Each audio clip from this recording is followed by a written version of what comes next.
Hello, Federalist fans. Jason here. Welcome to Founder of the Day and a live read-along of the Federalist Papers. Today we will be reading through Federalist number 22. If this is your first time here, we go line by line through the 18th century language of the Federalist Papers, try and dissect exactly why Alexander Hamilton and James Madison loved the Constitution oh so much, and John Jay, though we do these once a week. And we won't be seeing John Jay again until, I believe it's 64, so probably November. So stick with us if you're new here. Subscribe so that you can see John Jay when he arrives and learn as much as we can about the American Revolution along the way.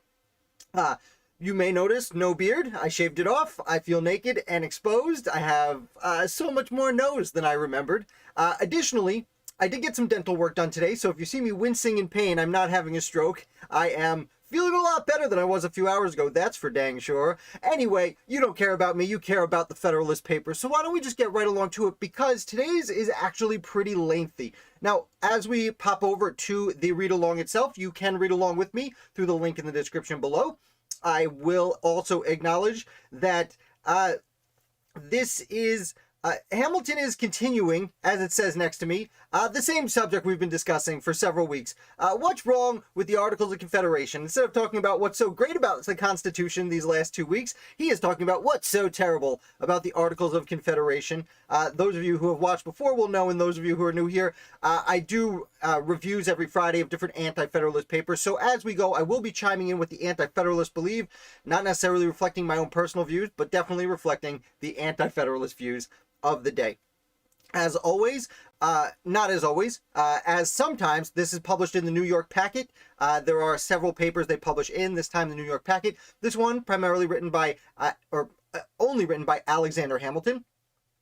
And I will also acknowledge that while I have read the Federalist Papers several times throughout my life, it's been quite a while since I've reviewed the Federalist Papers, so it's kind of a fresh read along as we go for me, but you know, I have experience with them in the past, of course, or I wouldn't host a channel called Founder of the Day had I not done that research ahead of time. So let's get right on into it.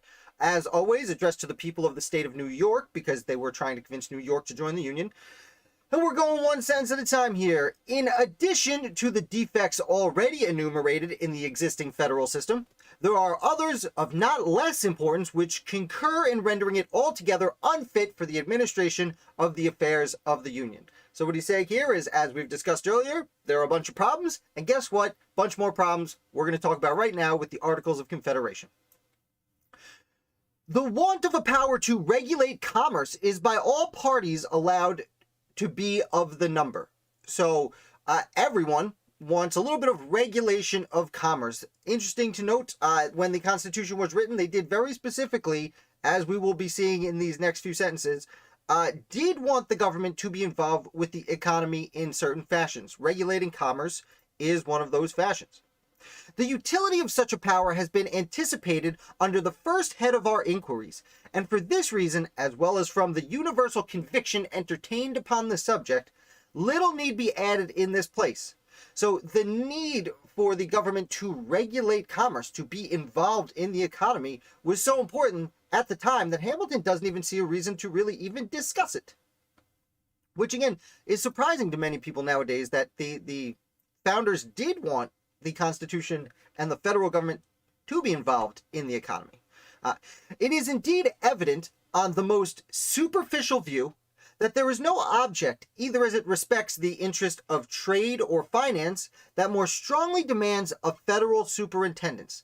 So he's here saying both trade and finance, the economy at large, needs the federal government to review it, which in a fashion, and this is a dangerous word to say, and if you're new here, I try not to talk about modern politics as much as I can, but talking about the Constitution, we do have to relate it to today a little bit. In a way, this is a pseudo-socialism that he's talking about, with the government actually being involved in the economy. Don't come at me in the comments. I said pseudo. But he did want a hands-on government. The want of it has already operated as a bar to the formation of beneficial treaties with foreign powers, and has given occasions of dissatisfaction between the states. So he's saying the lack of the government's involvement in the economy has made it difficult to be friends with other countries, and there has been troubles between the states. There were, by this point, several meetings between states attempting to work together for economic means. What comes to mind first is the Mount Vernon Conference in 1785, of course, at George Washington's Mount Vernon, where he was kind to host, Virginia, and I believe it was Maryland, came to meet to discuss improvements on the Chesapeake Bay. One of the important things that led to the Constitutional Convention. Here we have a fairly lengthy sentence. No nation acquainted with the nature of our political association would be unwise enough to enter into stipulations with the United States, by which they conceive privileges of any importance to them, while they were appraised that the engagements on the part of the Union might at any moment be violated by its members, and while they found from experience that they might enjoy every advantage they desired in our markets, without granting us any return but such as their momentary convenience might suggest. So that's a lot of words, basically, to say other countries that we might want to work with will look and say, well, if we can come to an agreement with the United States, but the separate states might not follow suit when it comes to what the United States has agreed on. And that would make it very tenuous situation for another nation to get involved in, and therefore they might not get involved with it. Let's continue here. Another lengthy sentence. It is not, therefore, to be wondered at that Mr. Jenkinson, in ushering into the House of Commons a bill for regulating the temporary intercourse between the two countries, should preface its introduction by a declaration that similar provisions in former bills had been found to answer every purpose to the commerce of Great Britain, that it would be prudent to persist in the plan until it should appear whether the American government was likely or not to acquire greater consistency. Now, I personally don't know who Mr. Jenkinson is. Seems like he's a member of the House of Commons over in England. And he's saying here, Mr. Jenkins and the House of Commons reviewed bills to trade with the United States, but the bills themselves even say only so far as the Americans actually, the individual states will actually agree to these, the treaty at large. And will actually not only agree to it, but pursue it. Several states have endeavored, by separate prohibitions, restrictions, and exclusions, to influence the conduct of that kingdom in this particular, but the want of concert, arising from the want of a general authority and from clashing and dissimilar views in the state, has hitherto frustrated every experiment of the kind, and will continue to do so as long as the same obstacles to a uniformity of measures continue to exist. Hamilton here is further elaborating on his previous statement that although there have been these agreements made with that kingdom, aka Great Britain, because states, and he seems to, as usual, be wink, wink, nudge, nudge, these certain states are intentionally doing this, which may or may not be true, depending on what state you're discussing.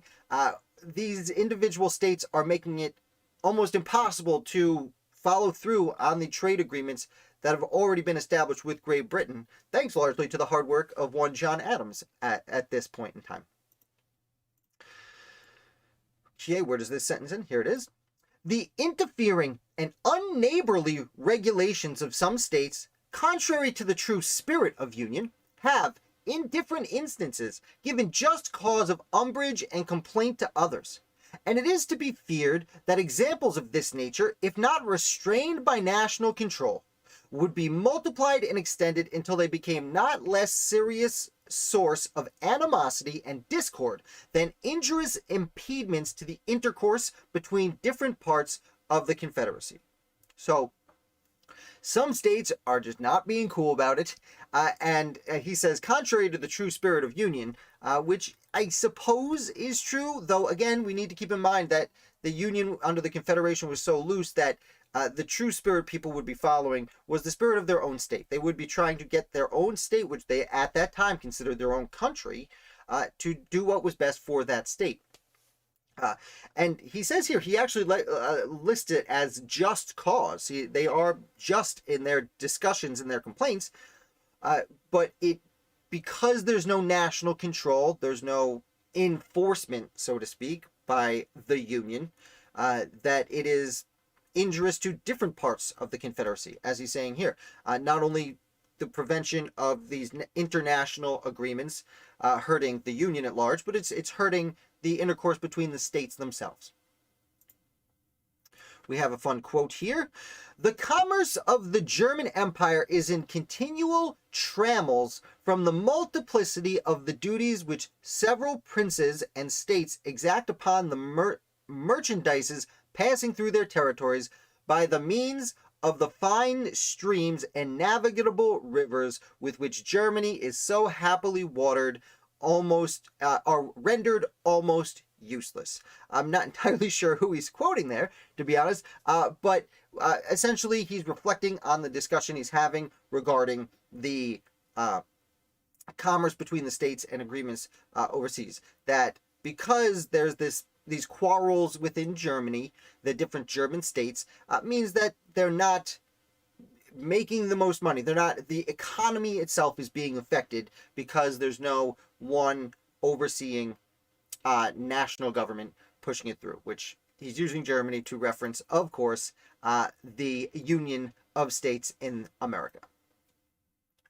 Though the genius of the people of this country might never permit this description to be strictly applied to us, yet we may reasonably expect from the gradual conflicts of state regulations that the citizens of each would at length come to be considered and treated by the others in no better light than that of foreigners and aliens. So he's saying the United States at this time, again, as he's writing while they're trying to ratify the Constitution, right now the states are getting along and they're trading with each other, but he uses the term gradual conflict of regulations. As states bring new laws over the years and try and regulate their own commerce, it is going to slowly, whether intentionally or unintentionally, adversely affect their neighboring states' commerce. And they will not always get along quite so well. And as he says here, no better light than foreigners or aliens. Eventually, these states, the Union itself, will kind of fail to be around. And for anyone popping in late, we're talking about economy. Hamilton is promoting the idea that the federal government should have a power over the national economy. Again, not something many of us think of when we think of the founders writing the Constitution, having the government play a role in the economy at large. The power of raising armies, we're making a hard left turn here. The power of raising armies by the most obvious construction of the Articles of Confederation is merely a power of making requisitions upon the states for quotas of men. So at this point, Hamilton's saying that we're moving on to another complaint about the Articles of Confederation, raising armies. That now it's just much like the problems with funding and fundraising for the Continental Congress, raising an army under the the Articles of Association is just the government, the Continental Congress, saying, hey, can you please send us some people? And the states saying, no, no thanks. In practice, in the course of the late war, was found replete with obstructions to a vigorous and to an economical system of defense. So because the late war, of course, is the Revolutionary War itself, during that time, the Continental Congress did have a lot of trouble raising troops and such. Now, I will note, and I'm sure Hamilton will get into it, if not in this paper, in later papers, that the Revolutionary War, there was so much backing to it that the states did jump in and throw as many people as they could at the time. But if you had that much trouble raising troops for a war everyone was pumped about, think about how difficult it would be to raise troops in the future war that everyone might not be so keen on. A vague prediction of the War of 1812, if you will. It gave birth to a competition between the states, which created a kind of auction for men. Oh, I had too many sentences. That's okay. In order to furnish the quotas required of them, they outbid each other till bounties grew to an enormous and insupportable size. So to get actual soldiers into the Continental Army, they were trying to raise money to buy the men. But at the same time, the state militias were also trying to get men. And there was, as he calls it, an auction, which is a fun way to put it. But they were essentially competing with the Continental Army, who can pay their soldiers more to get more soldiers. States, of course, and the militias mostly for state defense, Malicious soldiers never had to leave their states, although sometimes they did. They were called levies, but you had to approve you had to sign off that you would leave the state temporarily to join the Continental Army. Continuing, the hope of a still further increase afforded an inducement to those who were disposed to serve to procrastinate their enlistment and disincline them from engaging in any considerable period. So, because soldiers knew about this bidding war on their services, soldiers would not join, assuming that their price would go up. Hence, there it is.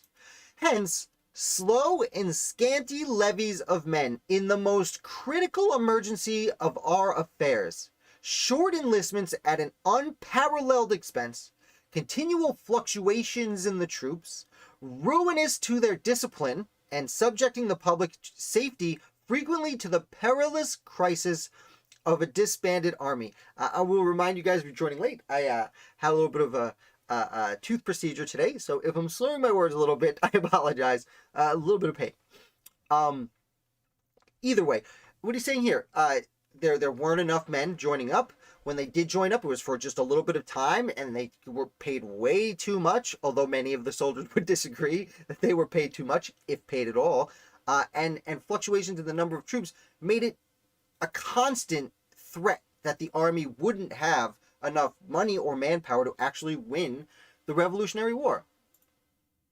Oh, another hence. Hence, also, those oppressive expedients for raising men which were upon several occasions practiced, and which nothing but the enthusiasm of liberty would have induced the people to endure. So these were, because this situation arose so many times, that it would not have continued, except Americans love that liberty. So that's why it worked out despite the problems. And to be fair, it's kind of hard to throw the blame of he's criticizing the Articles of Confederation, but the Articles of Confederation were not officially ratified until the spring of 1781, and the war itself ended just 6 months later.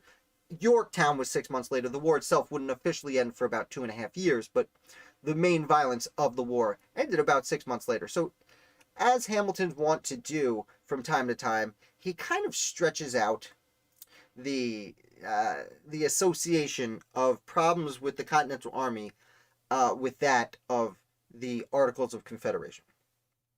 I'm going to take a quick sip of water. Please forgive me. As I said, mouth hurting. Let's continue.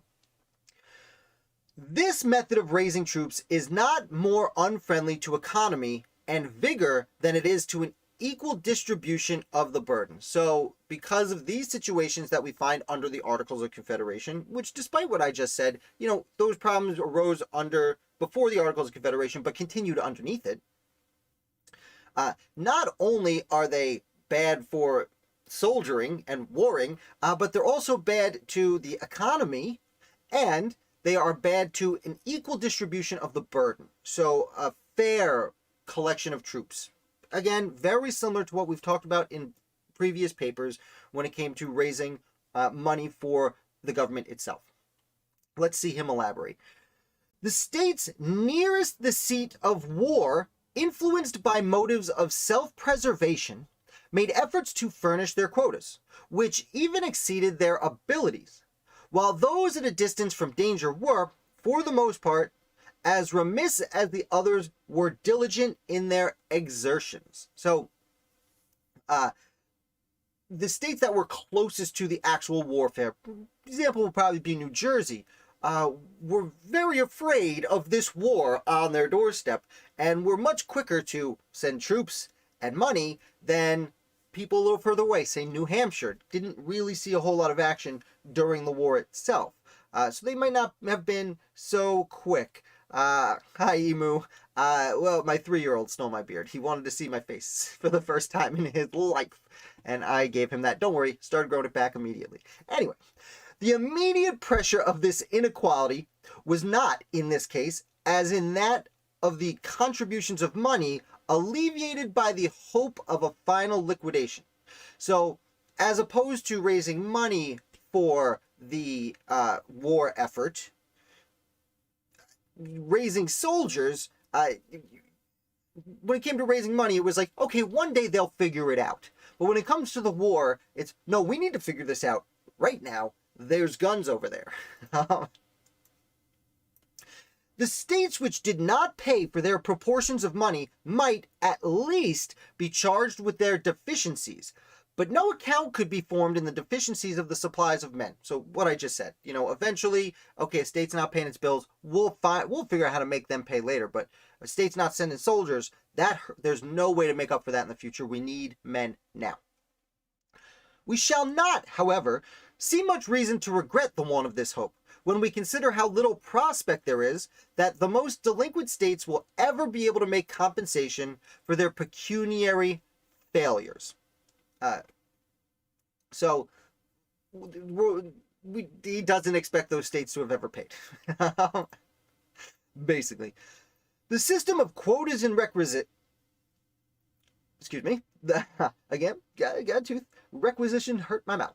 The system of quotas and requisitions, whether it be applied to men or money, is, in every view, a system of imbecility in the Union, and of inequality and injustice among the members. So not only is this a stupid way to go about things, but it is, very importantly, unequal and unjust, because the states themselves are not being treated fairly. They're being treated differently. Not acceptable, according to Hamilton. The right of equal suffrage among the states is another exceptionable part of the Confederation. Okay, so we've moved on to the problems with the economy and its effect on treaties. We've gone through the inability to raise a sufficient army in case of an emergency, and now we're moving on to equal suffrage under the Articles of Confederation. I will remind you that for anything to happen under the Articles of Confederation, each state had one vote, and you needed each of the 13 states to cast a vote. So, let's see. It's one of the easiest criticisms of the Constitution, so let's see what Hamilton has to say about it. Every idea of proportion and every rule of fair representation conspire to condemn a principle which gives to Rhode Island an equal weight in the scale of power with Massachusetts, or Connecticut, or New York, and to Delaware an equal voice in the national deliberations with Pennsylvania, or Virginia, or North Carolina. So he's basically saying, why do these little tiny states get to say, and get as much say as these big powerful states? Its operation contradicts the fundamental maxim of Republican government, which requires the sense of the majority should prevail. So, if you have a majority should get the vote. You shouldn't have one little state be able to stop all the big states. I'm going to take a big time out here and reflect back on Federalist No. 10, arguably the most famous Federalist paper written by James Madison, where he argues against tyranny of the majority. Essentially, what Madison was arguing in Federalist No. 10 is that the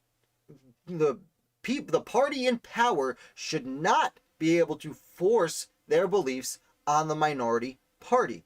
And here we have Hamilton essentially arguing the opposite. Very quickly, I'm sure he'll run right past it though. Sophistry, one of those words I can never say. Sophistry may reply that sovereign states are equal, and that a majority of the votes of the states will be a majority of the Confederation of America. So he is acknowledging that under the Articles of Confederation, the states are sovereign. And I will remind you that the Articles of Confederation say, quote, League of Friendship, and quote, where quote, the states retain their sovereignty. The Articles of Confederation was not a government. It was a peace league. It wasn't even like the European Union. It was more like the League of Nations. And they did consider themselves separate nations. That being said, as he's saying here, some people might say that each state is independent, so if a majority of the states vote one way, then the majority of the people vote that way. But I can definitely predict where he's going here. But this kind of logical legerdemain will never counteract the plain suggestions of justice and common sense. If someone wants to look up what legerdemain is, that would be very helpful. We can get from the conversation what he means here. That doesn't make sense. Probably because not all the people live in the same states. Yes.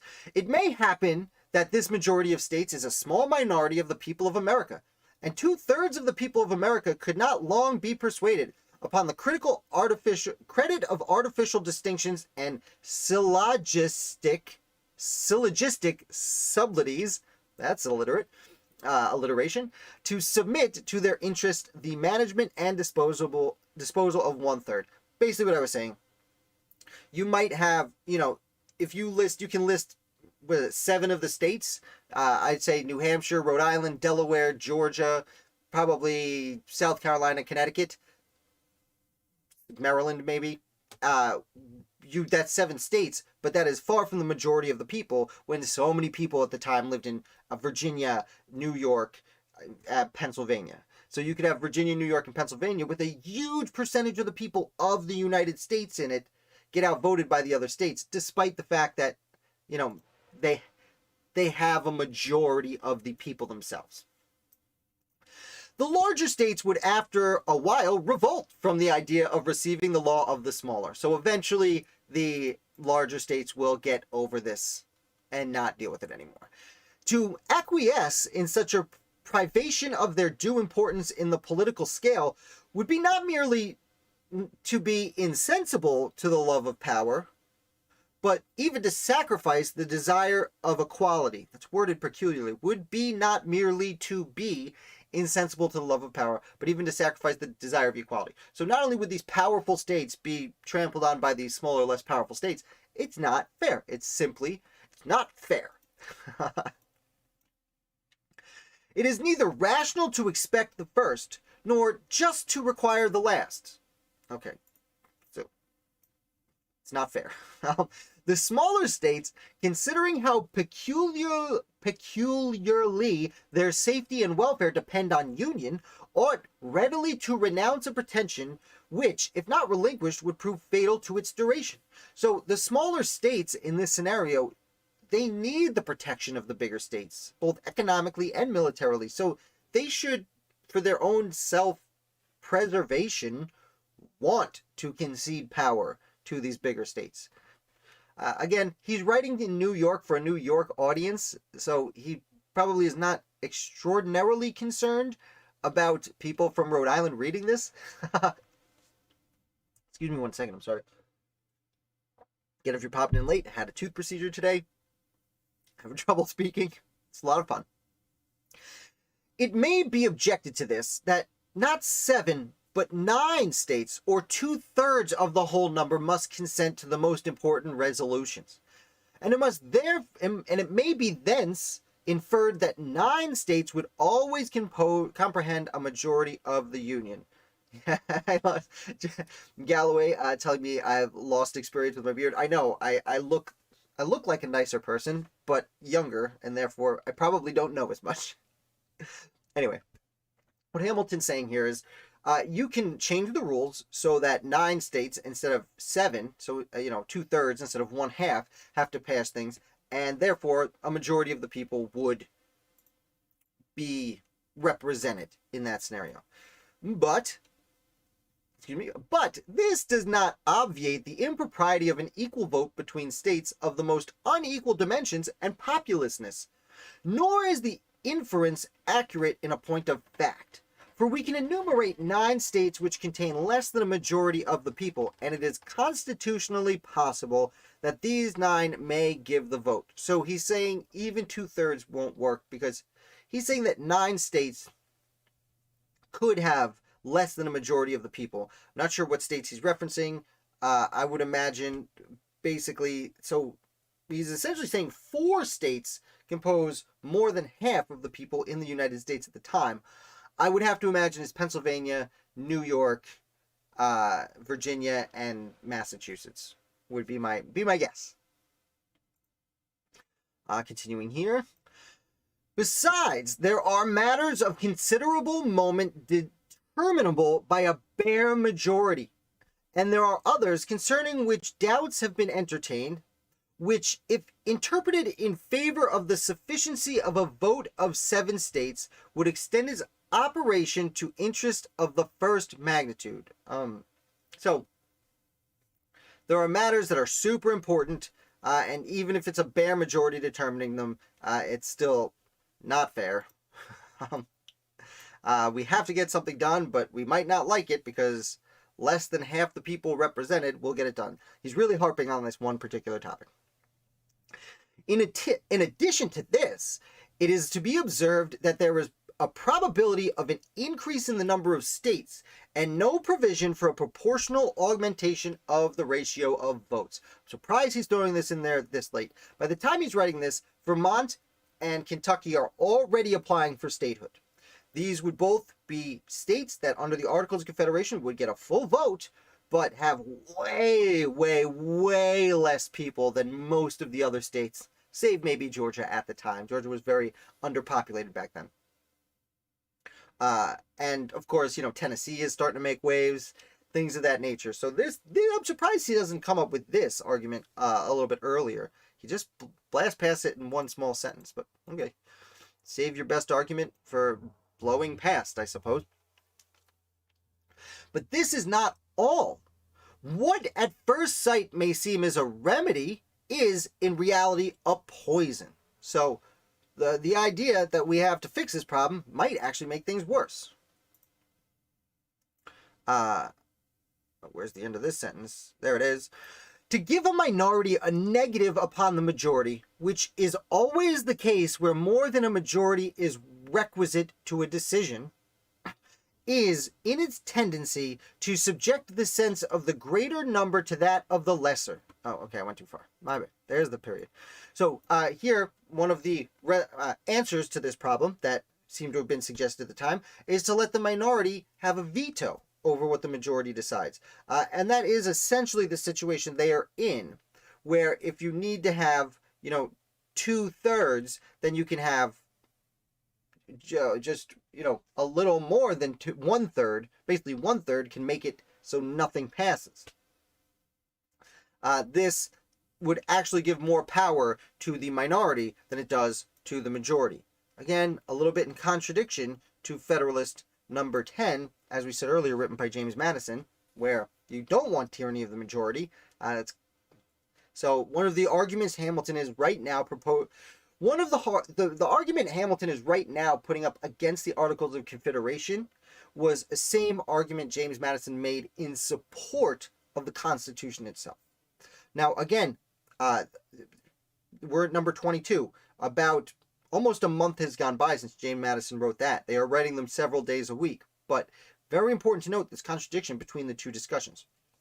And those of you who might be watching for the first time, I'm going to reiterate that Hamilton, this is propaganda by the strictest definition. He is writing this to the public, trying to sway the public to think one way. Hamilton is very good as a writer to convince people to think his way, though he might be contradict himself from time to time, as opposed to James Madison, who might not be the most glamorous author. But he is very much a thoughtful, studious author. I look at it like James Madison writes like he's writing a doctoral thesis. Hamilton writes like he's writing a romance novel. So anyway, I shouldn't say that. Like, don't get me wrong. Hamilton is writing facts based on political and historical theories. Of course, he's an extremely smart man. I'm just talking about the writing itself. Really pops. Anyway, Congress, from the non-attendance of a few states, have been frequently in the situation of a Polish diet, where a single vote has been sufficient to put a stop to all their movements. So, I don't know what a Polish diet is. I feel like that might be, just reading it, I feel like that might be a terrible thing to say. I feel like it might get called out for being rude to Polish people with that particular statement, but let's continue. Hamilton's words, not mine. Saying here, the non-attendance of a few states. The Continental Congress famously had a lot of trouble getting people to come and actually come to the Continental Congress. And then when they are there, because of that, one vote can stop all business. Now, to be fair, that's because it's a 50-50 vote. With 13 states, if that one vote is a swing vote. And he's essentially saying here, why is one state able to come in and vote no and stop what maybe 50% of the states, but more than 50% of the people support? Okay. A 60th part of the Union, which is about the proportion of Delaware and Rhode Island, has several times been able to oppose an entire bar to its operations. A 60th of the people. I don't know what percentage that is. 50%. A 50th would be, what, 2%? Maybe not. I'm not going to do math here. That's not what we're here for. A very small portion of the people in Delaware and Rhode Island have been able to stop the states and the Continental Congress from doing many things that it did desire to do. Oftentimes, as he kind of referenced in the last one, from non-attendance. Because you couldn't really have a vote unless all 13 states were there. So if Delaware or Rhode Island just didn't show up, no delegates arrived, can't have a vote, so things can't get done. This is one of those refinements which, in practice, has an effect to the reverse of what is expected from it in theory. So the idea that you need all 13 states there to vote does the opposite of what you want. The necessity of unanimity in public bodies, or of something approaching towards it, has been found upon a supposition that it would contribute to security. So the idea that you need everyone there represented to have a vote, the idea is we don't want anyone left out. We want everyone to be treated fairly. And if you don't, then someone's being left out, and that's not fair. What does he have to say here? But its real operation is to embarrass the administration, to destroy the energy of government, and to substitute the pleasure, caprice, and artifices of an insignificant, turbulent, or corrupt junto to the regular deliberations and decisions of a respectable majority. So even though the point is to be inclusive and make sure no one's being pushed around, giving everyone the opportunity to vote, it means that a small group of states can just stop anything they don't want from happening. I want to note here, he does bring up energy of the government. This is something we've seen him say over and over again, as we've discussed in previous videos. You see this from Hamilton. You see this in George Washington's private correspondence from the time. Energy in government. They want an energetic government that does things. As we said at the beginning of this video, if you joined a little bit late, it's very surprising to many people who nowadays that the framers of the Constitution, as we've stated in this very article, Hamilton wanted the government to get involved in the economy, to regulate it, to support it. The Constitution was deliberately written to give the government energy, aka get the government involved in the not everyday transactions of the people, but the general transactions of the economy at large. And the fact that this particular problem with the Articles of Confederation is destroying the energy of government is a problem that Hamilton sees. He wants to get in there. I will remind you, this is the person who, after the Constitution's ratified, takes over the Treasury Department, assumes all the state debts, establishes national credit, and leaves his job to start the stock market and start 2 of the 3 banks that were originally on the stock market. Keep that in mind. Those emergencies of it, in those emergencies of a nation in which the goodness or badness, the weakness or strength of its government is of the greatest importance, there is commonly a necessity for action. A government needs to take action, especially when there is an emergency, any kind of emergency. The government should step in and take action, according to Hamilton. The public business must, in some way or other, go forward. So no matter what happens, the nation needs to continue operating. If a pernicious minority can control the opinion of a majority, respecting the best modes of conducting it, the majority, in order that something may be done, must conform to these views of the minority, and thus the sense of the smaller number will overrule that of the greater, and to give it a tone to the national proceedings. So, if this minority can simply not show up and not vote and halt the government when there's an emergency and the government needs to get something done. If the minority says, these are my demands, then the majority, the great majority of the nation, trying to get through an emergency, must resign themselves to giving in to this minority. Again, this is essentially in direct contradiction to James Madison's number 10, Tyranny of the Majority, where he says that the majority shouldn't, and therefore under the Constitution can't, push its ideas on the minority, essentially no matter what. Hamilton here is saying that it should be able to, especially in an emergency. Excuse me one second. Hence, tedious delays, continual negotiation and intrigue, contemptible compromises of the public good. So, bad things happen in this situation. And yet, in such a system, it is even happy when such compromises can take place, for upon some occasions, things will not admit of accommodation. And then, the measures of government must be injuriously suspended or fatally defeated. So, even in this scenario, when the majority does give in to the minority, it might not be enough, and they could suspend or defeat the government itself. These compromises can be to such a degree, they give in so much to Delaware or Rhode Island, and I apologize anyone watching from the great states of Delaware or Rhode Island that you continue to be made examples of by Alexander Hamilton, but it is this situation where if Delaware just kept demanding, it could essentially destroy the government because they just give Delaware everything it wants. It is often by the impracticability of obtaining the concurrence of the necessary numbers of votes kept in a state of inaction. So because no one's showing up, nothing is getting done. He's saying even worse than giving in to Rhode Island, and giving in to Rhode Island or Delaware is that they don't give in and nothing happens. Its situation must always savor of weakness, sometimes border upon anarchy. That is the old definition of anarchy, where chaos ensues. So he's saying it's just going to be an extremely weak government. And as I said earlier, this is one of the longer Federalist papers. I'm going to have to sip a little bit more water, I'm sorry. Anyone who came in late, I did have some tooth procedure today, and I'm a little bit of pain over here.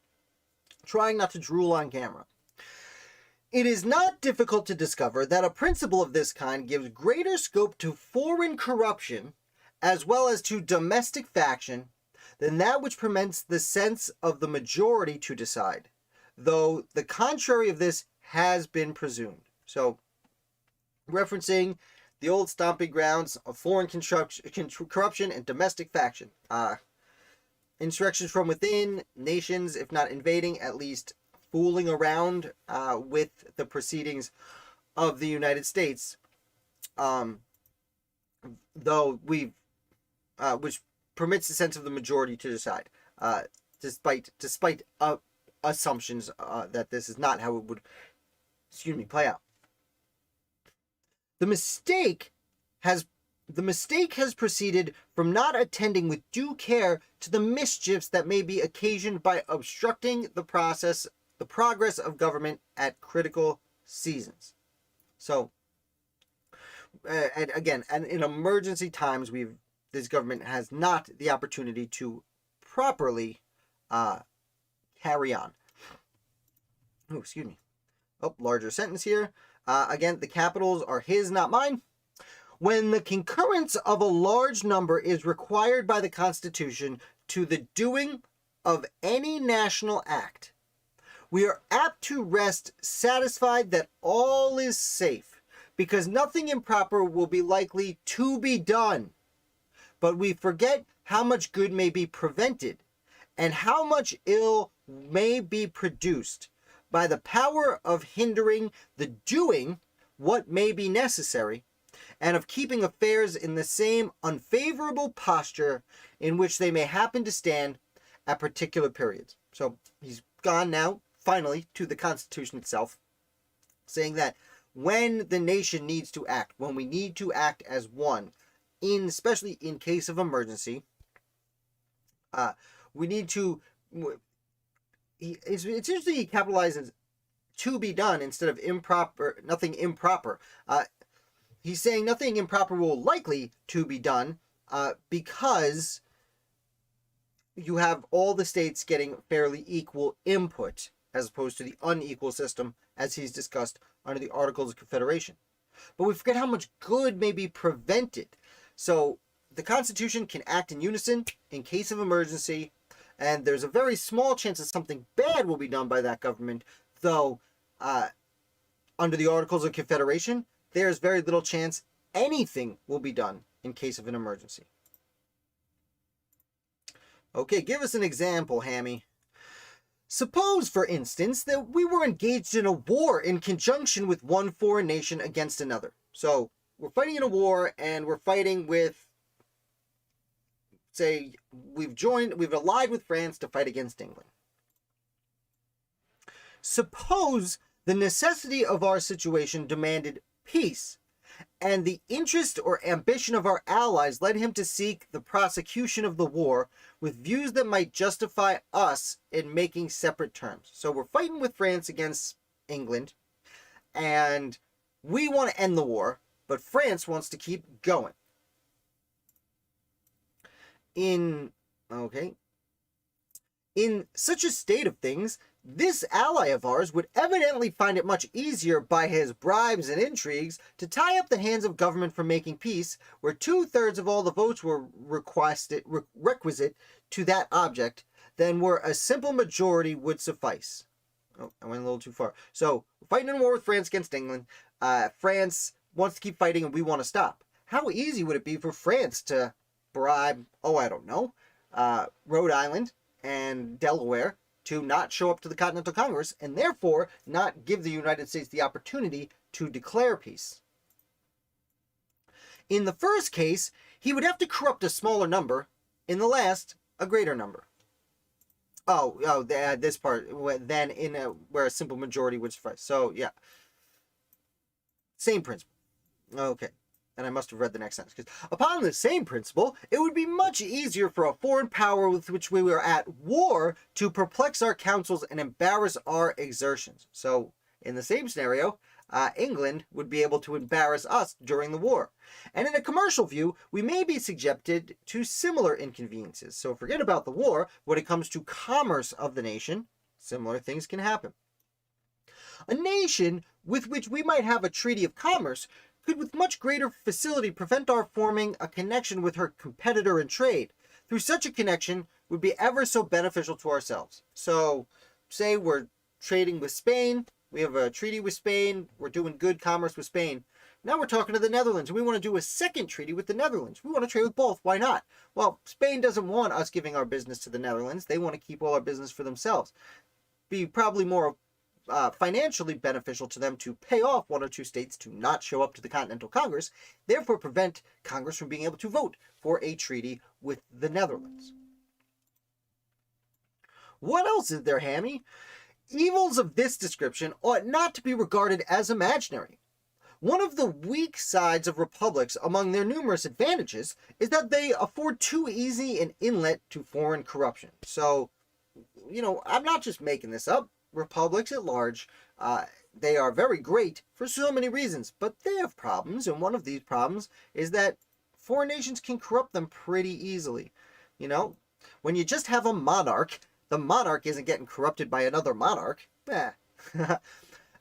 I literally called him out. Okay, an hereditary monarch, though often disposed to sacrifice his subjects to his ambition, has so great a personal interest in the government and in the external glory of the nation that it is not easy for a foreign power to give him an equivalent for what he would sacrifice by treachery to the state. Again, it's been a while since I've read these, but I have read these several times, which is probably why I knew what was coming here. As I was saying, while republics are great, they do have some problems. A monarch is so tied to the nation, which he and his parents and children have always been monarchs to, and always presumably will be monarchs to, so tied to that nation that an embarrassment to the nation is a personal embarrassment to themselves. So they aren't as easily swayed as perhaps Republican small r, Republican leaders historically. The world has accordingly been witness to few examples of these species of royal prostitution, though there have been abundant specimens of every other kind. Though very few examples of monarchs giving up their nation for their own personal gain. The nation itself is their personal gain. In republics, persons elevated from the mass of the community by the suffrages of their fellow citizens to stations of great preeminence and power may find compensations for betraying their trust, which, to any but minds animated and guided by superior virtue, may appear to exceed the proportion of interest they have in the common stock and to the overbalance of obligations of duty. So, in a republic where a bunch of people vote for you to be in charge, it's easier for you to take bribery, for you to be swayed to other means of granting power, because in a republic your power is temporary. And, people, history dictates, seem to have an interior desire for accumulating more power once some power has been presented. Hence, it is that history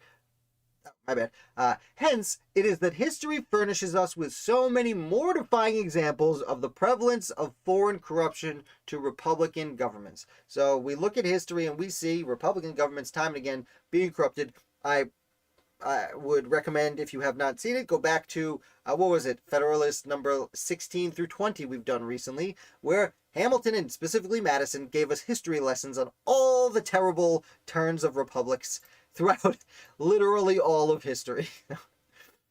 How much this contributed to the ruin of the ancient commonwealths has already been delineated. So, like I just said, we've already talked about that at length. It is well known that the deputies of the United Provinces have, in various instances, been purchased by the emissaries of their neighboring kingdoms. The United Provinces, I believe he's referencing of the Netherlands there, and certain provinces have been bought out time and again. The Earl of Chesterfield, which is the most aristocratic name I've ever heard.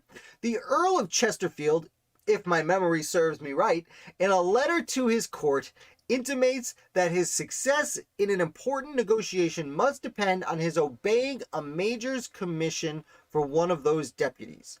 So he essentially needs to take a bribe in order to get a treaty signed with another nation.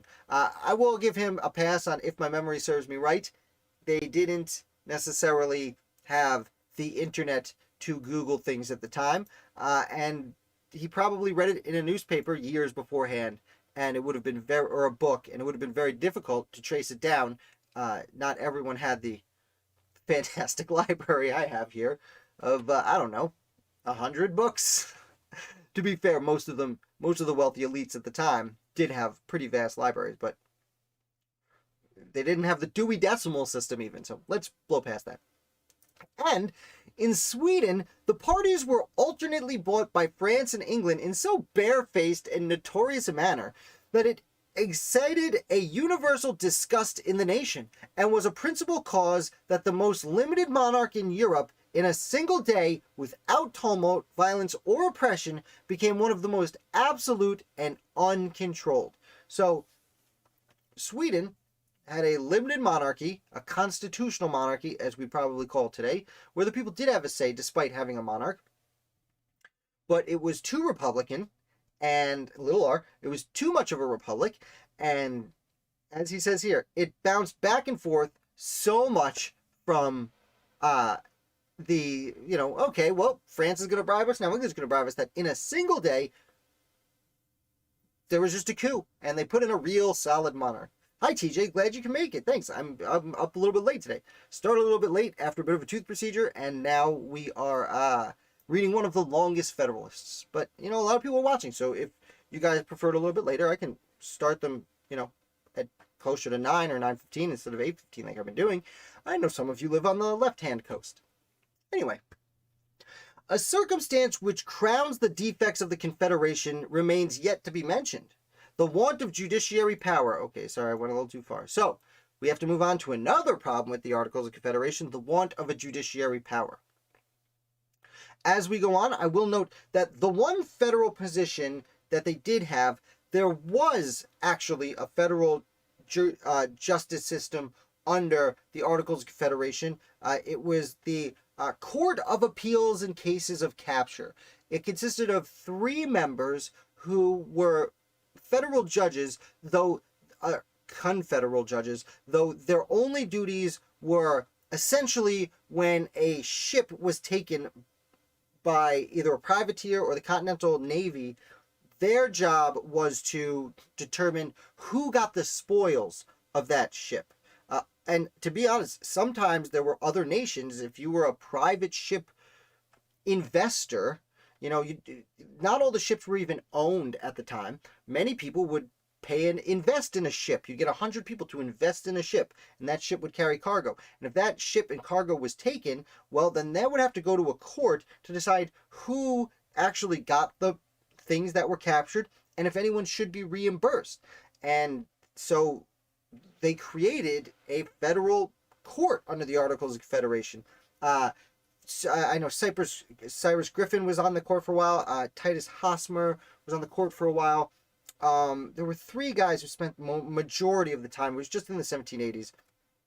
We'll have to discuss that at another time. But as soon as he said the want of a judiciary power, I did want to throw that out there, that there was some judiciary power. The only other real federal positions were essentially John Jay was Minister of Foreign Affairs, and the position jumped around, but Henry Knox, Minister of War, and Robert Morris, Minister of Finance, and the Marine, which was essentially the Navy. Anyway, let's continue. Laws are a dead letter without courts to expound and defend their true meaning and operation. So there's no point in having laws if you don't have courts to determine them and review them. The treaties of the United States, to have any force at all, must be considered part of the law of the land. So when we make a treaty with another nation, we have to obey that treaty. It has to be considered law. If you want the other nations to obey the treaty, we have to enforce obedience as well. And interestingly enough, Hamilton, about this time, won a court case where there was a woman whose name escapes me. She owned a tavern or some kind of shop in New York City. She had fled with the Patriots and then came back after the British evacuation. And New York passed something called the Trespass Act, which says if a British person took over if you were a patriot and you fled New York City during the war, and a British person took over your shop or location, and then they fled when the British Army evacuated, then those British people owed you rent. But the Treaty of Paris that ended the war specifically stated that all properties would be returned, but no one would have to pay for any properties. And this went both ways. Many of the Loyalist properties were supposed to have been returned, but any patriots who took over a Loyalist property didn't have to pay them rent, and vice versa. And there was a famous court case where the woman came back and tried to sue a Loyalist who had taken over her shop but then left after the war ended. She tried to sue them for rent, and Hamilton defended the Loyalist and said, no, according to the treaty with Paris that ended the war, no one has to pay back rents on anything they occupied during the war. So this particular sentence is reflective of that. I cannot particularly remember if it was before or after he wrote this paper, but it was approximately the same time. Hamilton is, this is his nighttime job. His day job was lawyering and apparently defending Loyalists from time to time, though not all the time. I don't want to slander him like that. But we have to obey international treaties, even at the local level, if we want there to be law. Their true import, as far as the respect to individuals, must, like all other laws, be ascertained by judicial determination. So any law, even if it's within a treaty with another nation, needs to be supported by a judicial system. To produce uniformity in these determinations, they ought to be submitted in the last resort to one supreme tribunal. He used the word tribunal, but he's essentially saying we need a Supreme Court. We need a court that can make decisions across the states to make sure we uphold laws, especially international laws. Side note here, I forget which Anti-Federalist it was, but they did argue that the Constitution, I'm paraphrasing here, but essentially says that any treaty made with another nation is the law of the land.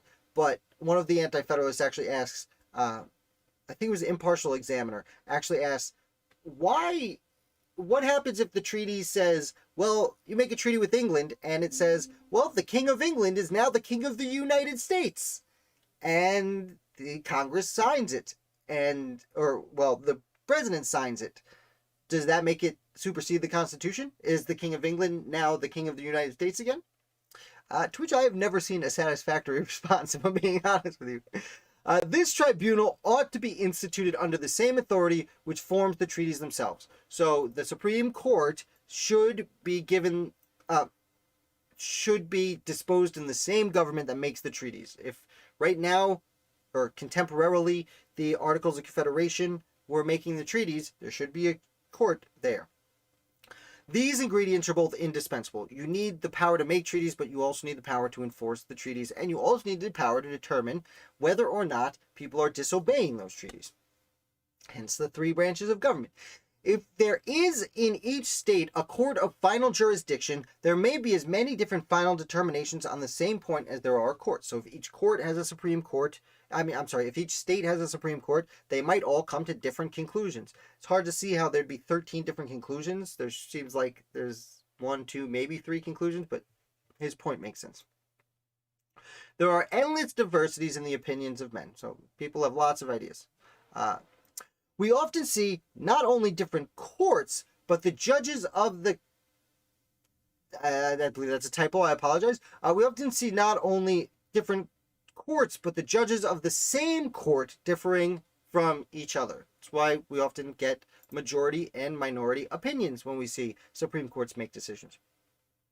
To avoid the confusion which would unavoidably result from the contradictory decisions of a number of independent judicatories to the rest, possessing a general superintendence and authorized to settle and declare in the last resort a uniform rule of civil justice. We should definitely, according to Hamilton, have a Supreme Court. I do see some questions coming in. I will get to those. We're almost done with this very long Federalist paper. I will be happy to respond right when we get through it, after I take a sip. Excuse me.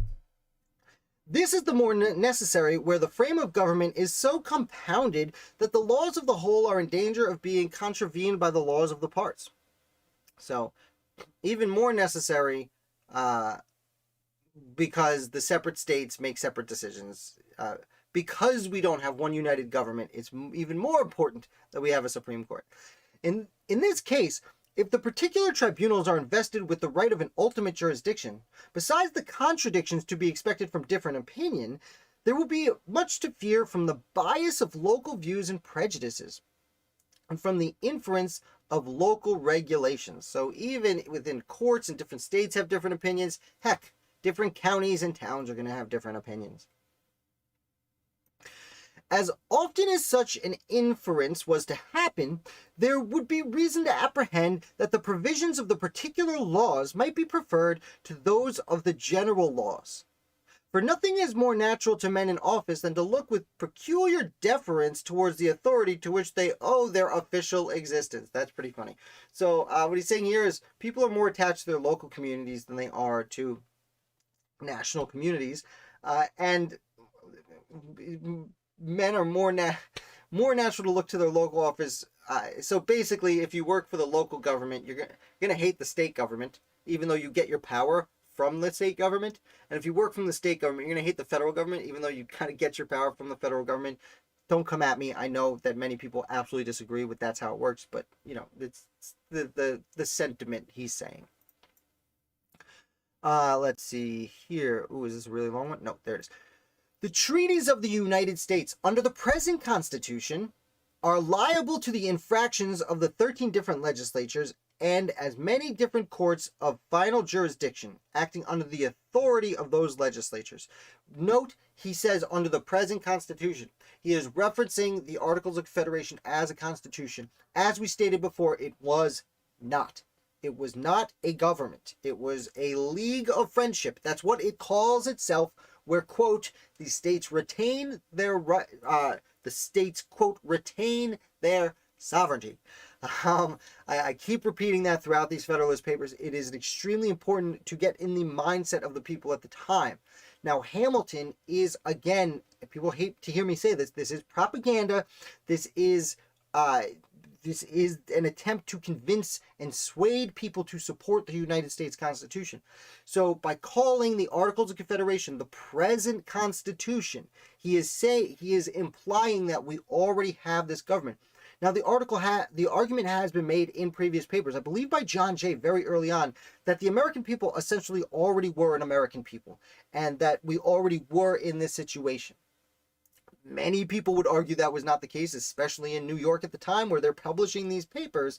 However, Hamilton is here, again, saying present Constitution. Now, as for the sentence itself, treaties of these states under the present Constitution are liable to the infraction of the 13 different legislatures. So, again, the 13 different legislatures might not even obey the decisions made by the Articles of Confederation, as he stated earlier in this very paper.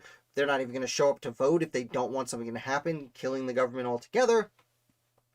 And now he's here saying that, additionally, the courts might also possess the same problem. The faith, the reputation, the peace of the whole Union are thus continually at the mercy of the prejudices, the passions, and the interests of every member of which it's composed. So the United States, as a united set of states, are always going to be torn in different directions by the individual states. Is it possible that foreign nations can either respect or confide in such a government? So can other countries actually have any respect for us? Hamilton loves to ask himself questions. This is the first one in this long paper. I'm very impressed. And here's question number 2. Is it possible that the people of America will longer consent to trust their honor, their happiness, their safety on so precarious a foundation? So not only foreign nations, but will the people themselves continue to fall in line under this Continental Congress? I bet you I know his answer. Let's see, Hamilton, where are you going from here? In this review of the Confederation, I have confined myself to the exhibition of its most material defects, passing over those imperfections and details by which even a great part of the power intended to be conferred upon it has been in great measure rendered abortive. So, Hamilton's saying here, in this paper and the previous one, I've only gone over the important stuff. The little details that are terrible, but we just ignore anyway. I haven't even brought those up. It must be by this time evident to all men of reflection who can divest themselves from the prepossessions of preconceived opinions that it is a system so radically vicious and unsound as to admit not of amendment, but by an entire change in its leading figures and characters. Here it is. Here he's saying right up front, anyone with an open mind looking at the Articles of Confederation can see these problems and understand that there's not just a little bit of fixing to do. It needs to be thrown out and replaced. One of the arguments you see from the Federalist Papers, in the Anti-Federalist Papers, the Anti-Federalists are saying, we sent them there to fix the Articles of Confederation. They didn't do that. They came back with a different government. These people didn't do the one thing we asked of them, and now we're just supposed to accept their new government?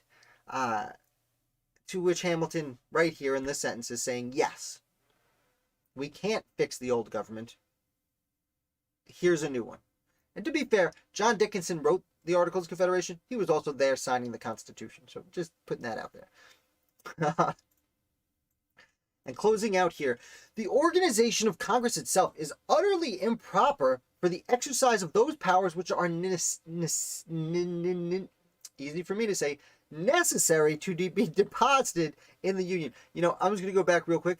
I didn't have a trouble getting through the prepositions of preconceived opinions. Prepositions of preconceived opinions, but necessary, I had some trouble with. Please forgive me. The organization of Congress itself is utterly improper for the exercise of those powers which are necessary to be deposited in the Union. So, Continental Congress just cannot work as a government. Again, according to Hamilton, not necessarily agreed upon by all his contemporaries.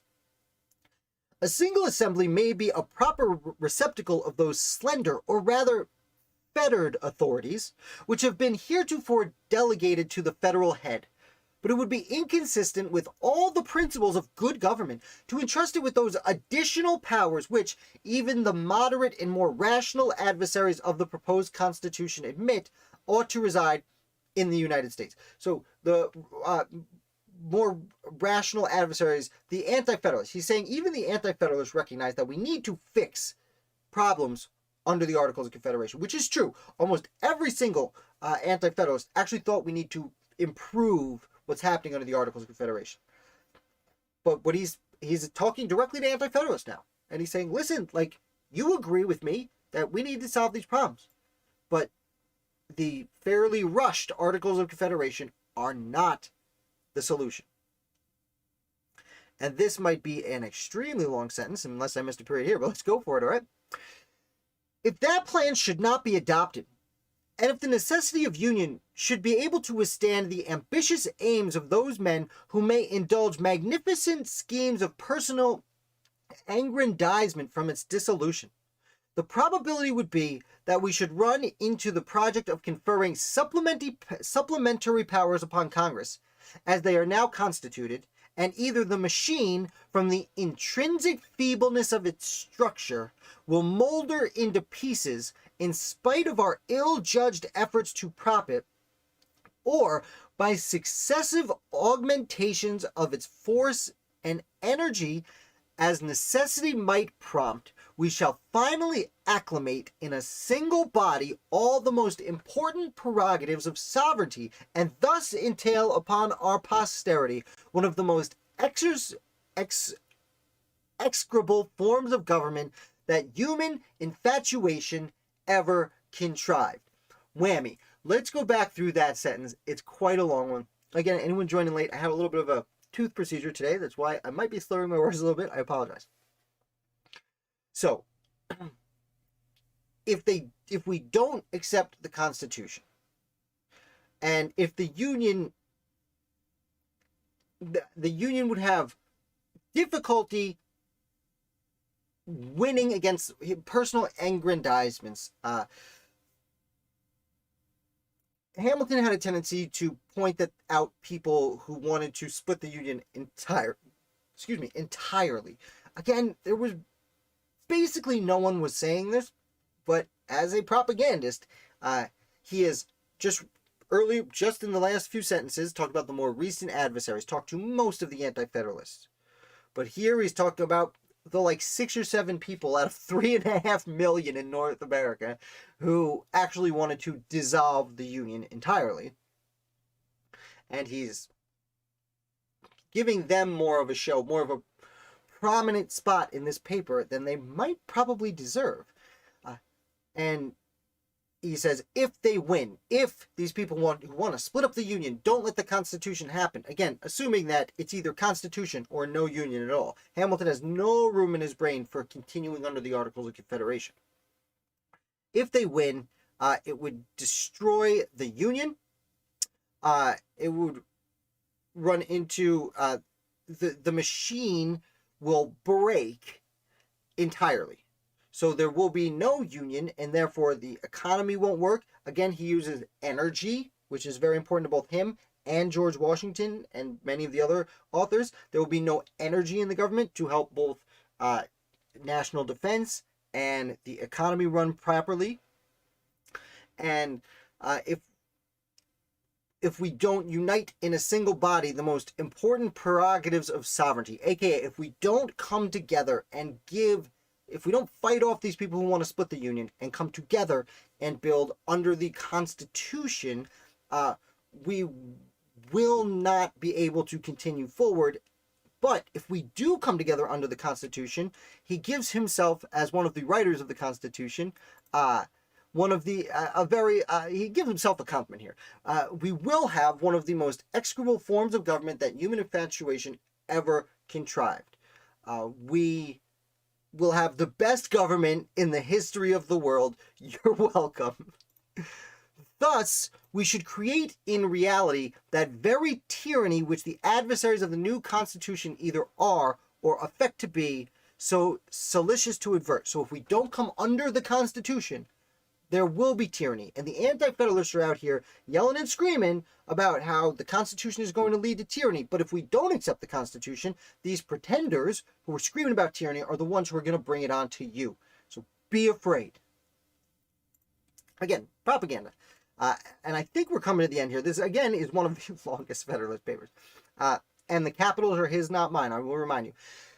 It has not a little contributed to the infirmities of the existing federal system that it never had ratification by the people. And I went a little too far with this. I'm sorry. It has not a little contributed to the infirmities of the existing federal system that it never had a ratification by the people. The Articles of Confederation were not ratified by the people. They were ratified by the states. The states gave permission to their delegates to sign the document. So one of the reasons it took 5 years to get put into place. Maryland's state government would steadfastly, for various reasons, refuse to let their delegates sign the document.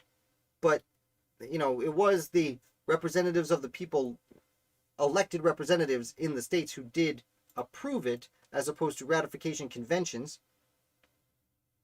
Let's see.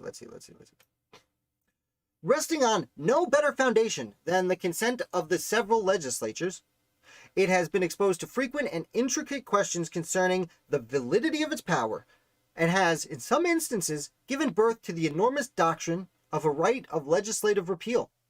Owning its ratification to the law of a state, it has been contended that the same authority might repeal the law by which it was ratified. Oh, okay, so since they didn't have a ratification convention of the people, since the states ratified it, the states can de-ratify it, or repeal it, and just back out.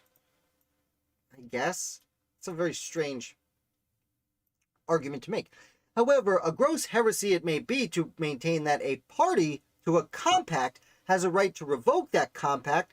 The doctrine itself has had respectable advocates. So even though it seems crazy that once you sign an agreement, you can just not obey the agreement anymore, there are people saying that. I don't know of that. I mean, to be honest, if anyone's saying that they should disobey their agreement, hey, he's calling the state's signing of the Articles of Confederation an agreement, and backing out of the Articles of Confederation would be breaking your agreement, while he's here literally spent all this time telling us we should break that agreement. Thanks, Hammy. The possibility of a question of this nature proves the necessity of laying the foundations of our national government deeper than mere sanction of delegated authority.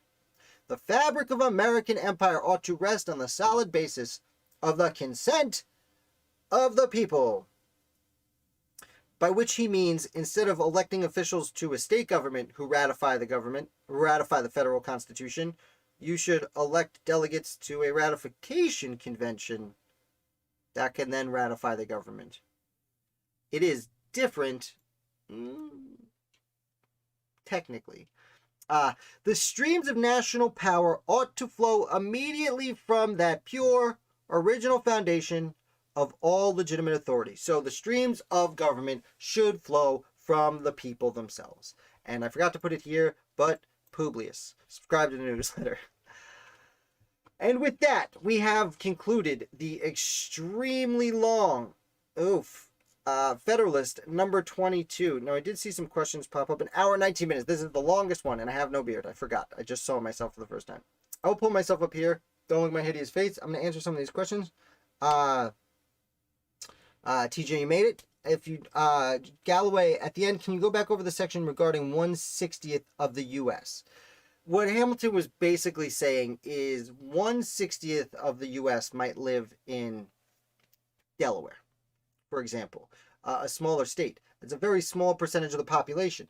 However, they cannot show up to the Continental Congress and therefore not vote. And therefore, since you need all 13 states to vote, you can never get anything done because such a small percentage of the representatives of such a small percentage of the population don't even bother to come hang out.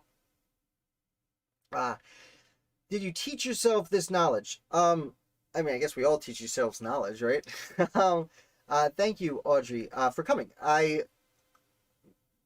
Yes and no. I mean, I took classes when I was in college about the American Revolution for sure. When I got a bachelor's in science and history. So certainly I had teachers and professors help me learn quite a great deal and learn how to study, which is important.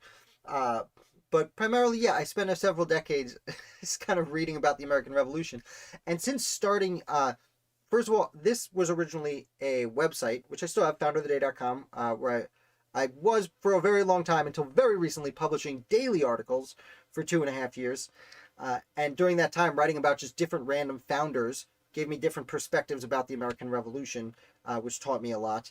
And now doing these videos, doing research for these videos has taught me a lot, along with the books I've read.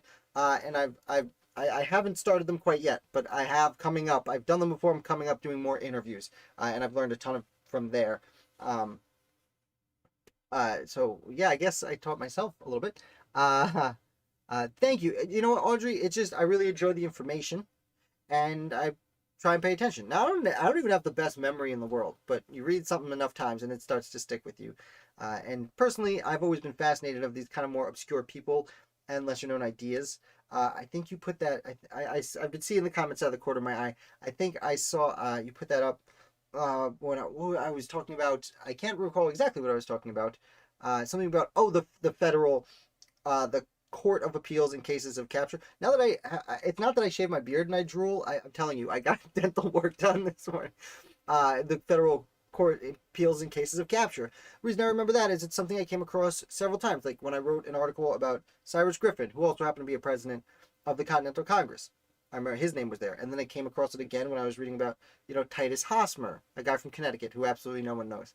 He was on that court. So, it comes up from time to time. I want to say Lowell. Is it James Lowell from Massachusetts may have been on there for a minute? Healthy infatuation with the founding of our beautiful nation. Well, thanks, Jeremy. Yeah, I like it. It's just something I enjoy learning about. History has so many terrible things.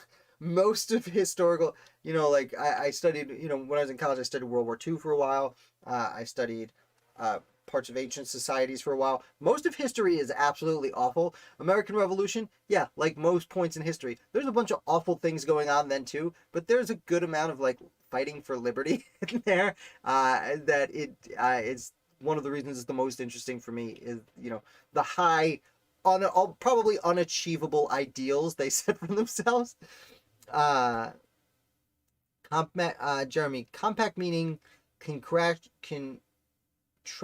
obligation. Compact. When Hamilton was talking about, yeah, essentially when he was talking about the compact, he's talking about the Articles of Confederation being a compact or a government. So yeah, he was essentially referencing to the signing of the Articles of Confederation as signing a contract. Again, saying you can't just back out of a contract. So come on, back out of the contract. And we've come across several hypocrisies Hamilton has thrown at himself. And just to reflect for anyone who came in late, probably the most interesting part for me in this discussion, and I should review it very quickly, some of the finer points. Again, Hamilton starts off talking about how the federal government should be energetic, by which he means it should be involved in the economy. This is not, especially a lot of conservative, I don't like to talk about modern politics as much as I can, but a lot of conservative interpretations of the Constitution kind of conveniently overlook that Hamilton literally was writing about the government getting involved in the economy, stimulating it when it has to, regulating it when it has to. And then he would assume all the state's debts, give it lots of power, quit his job, and start the stock market in a few of the banks. Hamilton. Continuing, but yeah, anyway. Troy, that's very nice of you to say. Thank you very much. Who is looking back at me? Oh, we should have shaved. Yeah, I know. I know. I feel very exposed without a beard. It's crazy. This is the first time in 3.5 years I have not had a beard. And I have a 2.5-year-old. Which I let him, shave it down, which is one of the reasons I want to do it. He was asking about who was in the pictures with mom. So anyway. Thank you, Troy. You're the best. It's with the plaid. It's the plaid what gives me so many chins. Thank you guys. That's very nice of you. A lot of books. Read a lot of books. As Jeremy's pointing out here. My kids are a little too young to really know too much about anything. They're getting, one of them's getting learn how to read, so that's good. Zader.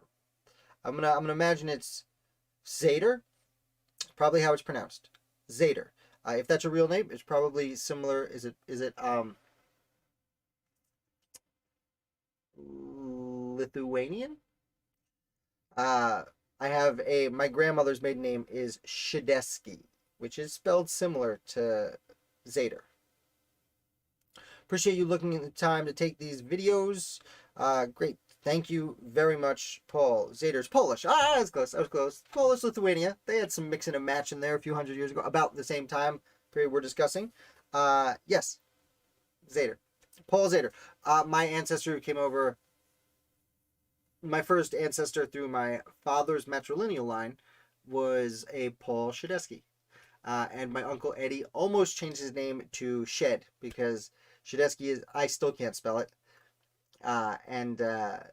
But he would have been Ed Shed, so that never happened. Shout out Uncle Eddie.